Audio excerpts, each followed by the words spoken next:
ජනාධිපතිතුමා දින කිහිපයකට කලින් පාර්ලිමේන්තුවට ඇවිල්ලා කිව්වා ගල් අඟුරු ගෙන්වීමේදී බාල ගල් අඟුරු ගෙනල්ලා තියෙනවා. නමුත් ඒ බාල ගල් අඟුරු වල පාඩුව කිසිසේත්ම විදුලි පාරිභෝගිකයා මත පටවන්නේ නැහැ කියලා. එතුමා ඒක කියලා බොහොම කෙටි වෙලාවකට පස්සේ මිනිත්තු 2-3කට පස්සේ ආපහු කිව්වා බිලියන 32ක විතර පාඩුවක් වෙලා තියෙනවා. ඒ බිලියන 32 පාඩුවෙන් බිලියන 15ක් රජය දරා ගන්නවා, බිලියන 10ක් විදුලි පාරිභෝගිකයාට ගෙවන්න වෙනවා, බිලියන 7ක් සමාගම ගෙවනවා කියලා. හැබැයි එතුමා ඒකෙදි හංගපු දෙයක් තියෙනවා. ඒ තමයි රජය ගෙවනවා කිව්ව බිලියන 15ත් ආය ජනතාවම තමයි ගෙවන්නේ. විදුලි පාරිභෝගිකයා මත ගෙවනවා කිව්ව බිලියන 10ත් ආය ජනතාවම තමයි ගෙවන්නේ.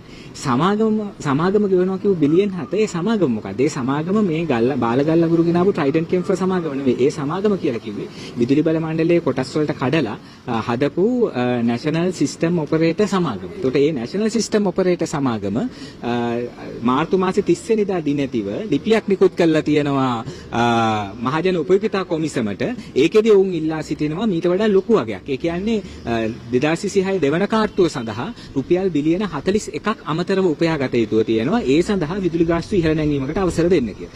මාධ්‍ය වාර්තා කරලා තියෙන්නේ 115ක විදුලි ගාස්තු වැඩිවීමක් වෙයි කියලා. හැබැයි මේ බිලියන 41 කියන ඉලක්කම හිතුවට පස්සේ අපිට හිතා ගන්න පුළුවන් 150ක විතර දැවැන්ත විදුලි ගාස්තු වැඩිවීමක් මේක වෙන්න ඉඩ තියෙනවා. මේ බිලියන 41 මුදලින් බිලියන 20.5ක්ම තියෙන්නේ ගල් අඟුරු බාල වීම නිසා ඇතිවෙච්ච හානිය. එතකොට අපි අද මහජන උපයෝගිතා කොමිසමට ලිපියක් බාර දෙනවා පෙරටුගාමි සමාජවාදී පක්ෂයේ විදිහට කිසිසේත්ම මේ බාලගල් අඟුරු මගඩියේ ඒ තියෙන පාඩුව විදුලි පාරිභෝගිකයා මත පටවන්න එපා කියලා. විදුලි පාරිභෝගිකයා මත පටවන්න එපා.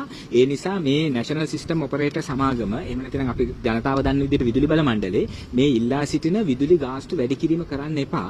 මේ සම්බන්ධ දැනට විගණන වාර්තාවක් නිකුත් වෙලා තියෙනවා ජාතික විගණන කාර්යාලයේ. ඒකේ කියලා තියෙනවා ප්‍රසම්පාදන රෙගුලාසි උල්ලංඝනය කරලා ලංකාවේ නීති උල්ලංඝනය කරලා බාලගල් අඟුරු වෙනකොට හොඳ ගල් අඟුරු ගන්න තිබුණු සියලු විකල්ප මාර්ග අහුරලා අපරාධ වරදක් සිද්ධ වෙලා තියෙනවා කියලා. අපරාධ වරදක් සිද්ධ වෙලා නම් ඒ වරද කරපු අය කරපු අයගෙන් මේ පාඩුව අය කරගන්න. රජයට අලාභයක් සිද්ධ වෙලා තියෙනවා නම් ඒ අලාභය කරපු නිලධාරීන්ගෙන් සහ දේශපාලඥයන්ගෙන් අය කරගන්න. ඒක අපේ රටේ ලක්ෂ 78ක් විතර වෙච්ච විදුලි පාරිභෝගිකයා මත පටවන්න එපා. ජනතාව ඉතාම අසීරුවෙන් ජීවත් වෙන්නේ. ඉතාම අමාරු තත්ත්වයක ජීවත් වෙන්නේ. ඉන්ධන මිල දවසින් දවස ඉහළ යමින් තියෙනවා. රුපියල් 1000ක විතර ගෑස් එක වැඩි වුණා.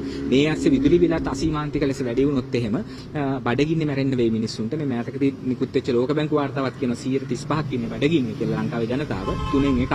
ඒක නිසා මේක ඉතාම බරපතල ප්‍රශ්නයක්. අපි අද ආවේ මහජන උපයෝගිතා කොමිසම පිහිටෙව්වේ.